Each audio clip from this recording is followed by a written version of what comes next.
Our last guest this week is Executive Director John McCarthy from the historic Spanish Point in Osprey. Nice to see you again. Great to see you, Nancy. I had such a wonderful time visiting historic Spanish Point a couple weeks ago, so I'm glad you're here and you get to tell all our viewers about it. Well, I'm glad to be here. Well, good, I'm glad. Let's start with a little bit of history because it's been around for thousands of years, but how long has it been open to the public? That's right. We've been open to the public for a little over 35 years now. And whereas the site has been attracting people for almost 5,000 years. And of course, you know, we've got the Native American Indian mounds, we've got the pioneer homes, we've got all sorts of things to explore and learn from. And I think it's one of the most amazing places in Sarasota County. And so kind of not on the radar to a lot of people. You drive by it and you can't imagine what's behind it. So, I mean, that's what really impressed me when I went. So could you get into a little bit more detail of what people can see when they go? So it's 30 acres on Little Sarasota Bay, and most people don't realize that the property goes all the way from US 41 out to the bay. And so those 30 acres are very precious because of both the prehistoric remains that are there, as well as the gardens of Mrs. Potter Palmer, who came from Chicago in 1910 and developed these wonderful gardens. And then also the native habitat that's there. An amazing array of plants grow there. We're one of the most, biologically diverse places around because of the types of things that grow up on the Indian mound. So you've got high ground directly adjacent to the bay, which sets up a very interesting habitat, if you will. And so people come, and oftentimes they'll come for a wedding or another event, and they'll say, oh, they had no idea that this is what the place was all about. And so we hear that almost every day. And you have, like you were saying, that the burial mounds and things, do you have guided tours, docents that take you around and show you where these are? Or do you have a map that people can follow? How does that all work? We have a map. People can go on their own. There's actually signage on the site as well, but we do have guided tours, different types of guided tours. So we have walking guided tours, we have tram tours, and we have our boat tours. So there's several different ways for folks to really explore and learn about historic Spanish Point and really learn about the whole region. And you do. You can learn so much just from going into your area and spend a whole day there. It's really a day event. So plan on spending some time there.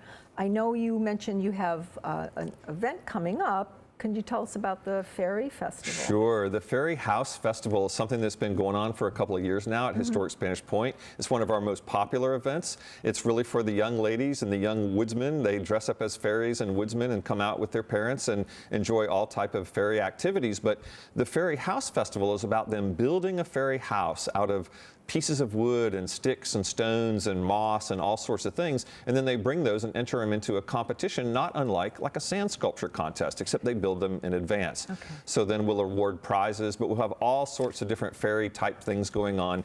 And this year it's Saturday, March 3rd and Sunday, March 4th. And so we will welcome the community to go to our website and learn more about it, but definitely come out for Ferry House Festival this year. It's going to be awesome. Okay, and so they're going to build them off-site? Are they building miniatures? Is that what you're saying? Or they build them off-site before they come and enter them in the judging, but then also that day, for those people that didn't have a chance to do that, we'll have materials that they can start to build their own. We'll also have vendors with all sorts of fairy house products that they can acquire and fairy related items, and then we'll have food vendors and we'll have some music, and it's just everything really focused around families being able to come out with their children and being in a very unique location for such an event. It is, absolutely. And other events, I mean, you have something going on all the time. Are there other events that you Yes, we do. We're going to start a regular series of ghost tours. On every full moon of every month, we're going to offer a ghost tour. So our first one of the 2018 series is coming up on January 31st. It'll start at 7 p.m. We're going to be very respectful of the history and the heritage and the people of the site, but people are fascinated with the notion of a ghost tour. And of course, as you say, we've got much history there. So there's a lot of potential for folks to come out and learn and enjoy and be there in the evening where you typically aren't open in the evening. So the ghost tours offer that as well. Okay, and what time are those from? Well, that starts at 7 p.m. on January 31st, but we're adjusting the times for each month, given with when the sun sets. So in the summertime, they'll be later. So just if folks go to our website at historicspanishpoint.org, they can see the various dates and times. All right. Now, when we were there, you had some amazing volunteers who are just in love with what they do. So how could someone become a volunteer with you? Sure. If someone just wants to call us or come by and offer themselves, we have many different activities that volunteers are involved in, everything from landscape horticulture to docent for the tours to just building boats, captaining our tour boat, serving as first mate. There's a wide variety of volunteer roles. And so if people just reach out to us, we are a very volunteer-based organization. We have over 150 volunteers. They're the most awesome people in the world.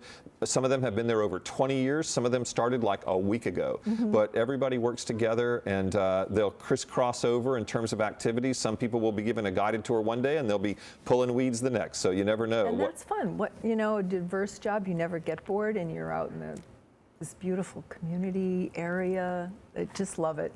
And you have to take a ride on the Magic. I'm just going to tell our viewers out there, they have this most amazing boat that was built by the volunteers. That's it's right. A replica.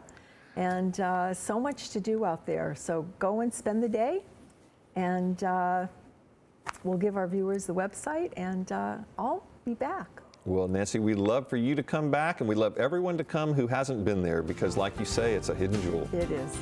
Thank you. Thanks, John. Coming up after the break, find out what events will be taking place this weekend on the Suncoast.